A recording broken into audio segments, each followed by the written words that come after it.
24 గంటల emergency service, అనుభవజ్ఞులైన వైద్య బృందం, ఆరోగ్యశ్రీ సౌకర్యం. Contact Ashwini hospital, Yellareddypet, Rajanna Sircilla district.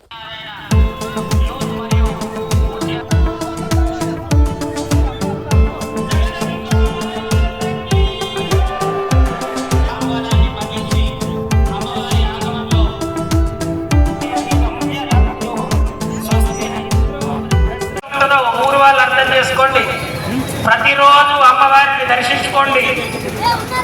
ఈసారి అష్టాదశ శక్తిపీఠాల కాన్సెప్ట్ తో అమ్మవారి మండపాన్ని అలంకరించడం జరుగుతుంది. కోరుట్లకు అష్టాదశ శక్తిపీఠాలు వెళ్ళి దర్శనం చేసుకోలేని వాళ్ళకు అష్టాదశ శక్తిపీఠాలనే మీ దగ్గరకు వచ్చి తీసుకువచ్చి దర్శనం చేయించడం జరుగుతుంది. ఇంతకంటే మన మహత్వాక్యం ఏముంటుంది?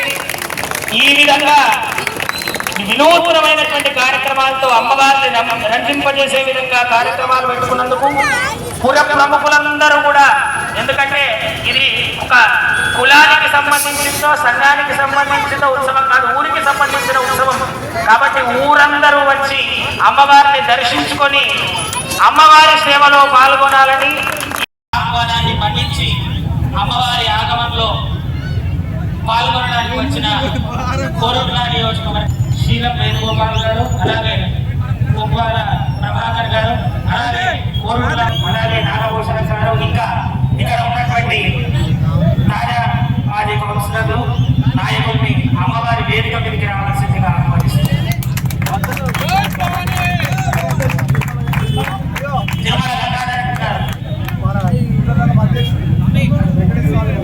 మన సంఘ అధ్యక్షులు వెంకటేష్ గారు దయచేసి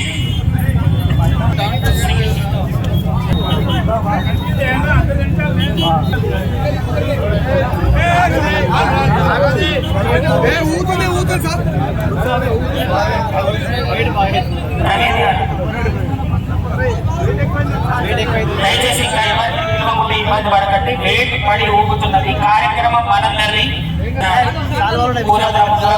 అమ్మవారి శేషవస్త్రాన్ని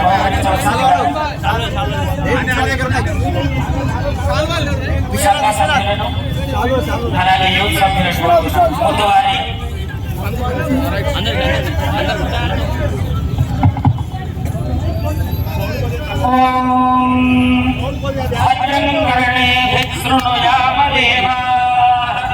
భద్రం పశ్యేమాక్షమిర్యజత్రా స్థిరైరంగైః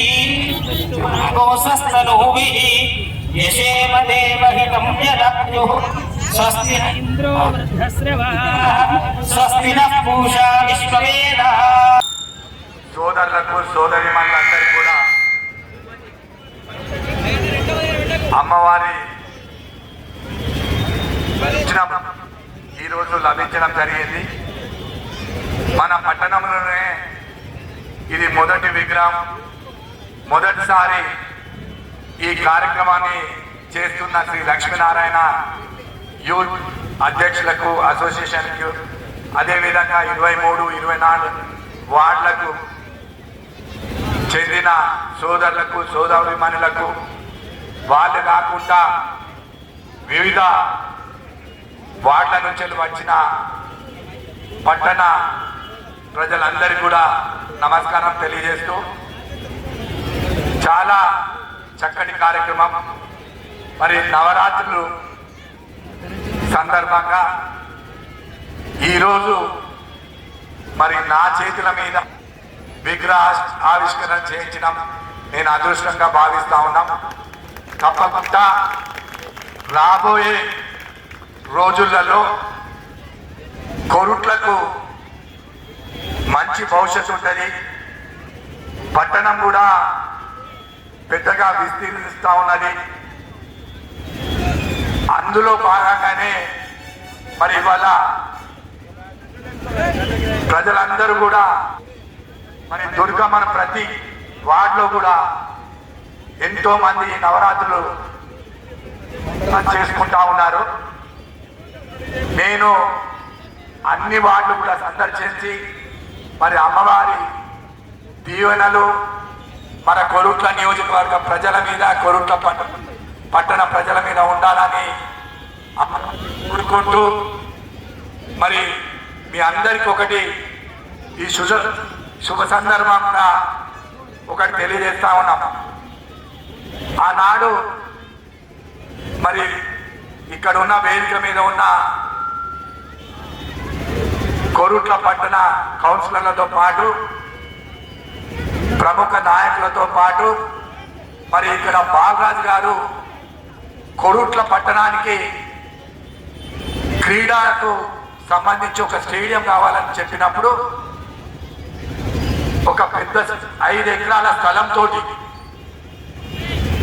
ఎక్కడ అంటే మన వెటర్నరీ కాలేజ్ ఆపోజిట్ సెంటర్లని 5 ఎకరాలతోటి క్రికెట్ స్టేడియం నిర్మాణానికి ఫైల్ కూడా తయారై ముఖ్యమంత్రి దగ్గర ఉంది. అతి త్వరలో కోరుట్ల పట్టణానికి మన క్రికెట్ స్టేడియం కూడా రాబోతా ఉన్నదని తెలియజేస్తా ఉన్నాం. మీకు పర్సనల్గా నేను ఎమ్మెల్యేగా గెలవకపోయినా ఇక్కడ రాజకీయం కాదు, అయినా కూడా 3 సార్లు ఇక్కడి నుంచి పోటీ చేసిన మరి కోరుట్ల అంటే నియోజకవర్గ ప్రజలైనా మనందరికీ కూడా నాకు ప్రత్యేకంగా ఒక విధమైన అభిమానం. ఎందుకంటే పెద్దలు రత్నాకర్ రావు గారు వారు చేసిన అభివృద్ధి కార్యక్రమాలు మీరు అందరు కూడా కంటిన్యూగా కనిపిస్తూ ఉన్నాయి.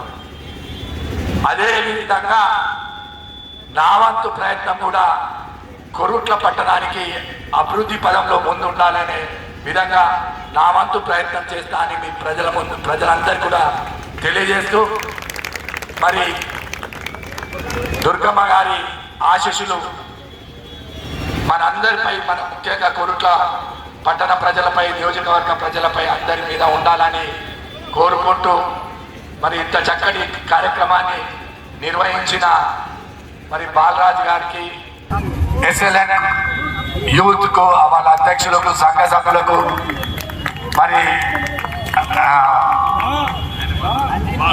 అదే ఇద్దరు బాలరాజులు యూత్ అందరికీ కూడా ప్రత్యేకంగా వారికి ధన్యవాదాలు తెలియజేస్తున్నా. అదేవిధంగా మాజీ మున్సిపల్ చైర్మన్ శీలం మేయర్ గారికి, అన్నం అనిల్ గారికి, భూషణం గారికి, మన ఇదే వార్డుకి చెందిన ప్రభాకర్ గారికి, కవిత గారికి, ప్రతి ఒక్కరికి కూడా పేరు పేరున నమస్కారాలు తెలియజేస్తూ మరి నాకు ఈ అవకాశం ఇచ్చిన ఎస్ఎల్ఎన్ యూత్ గారికి ప్రత్యేకంగా ధన్యవాదాలు తెలియజేస్తూ సెలవు తీసుకుంటాను.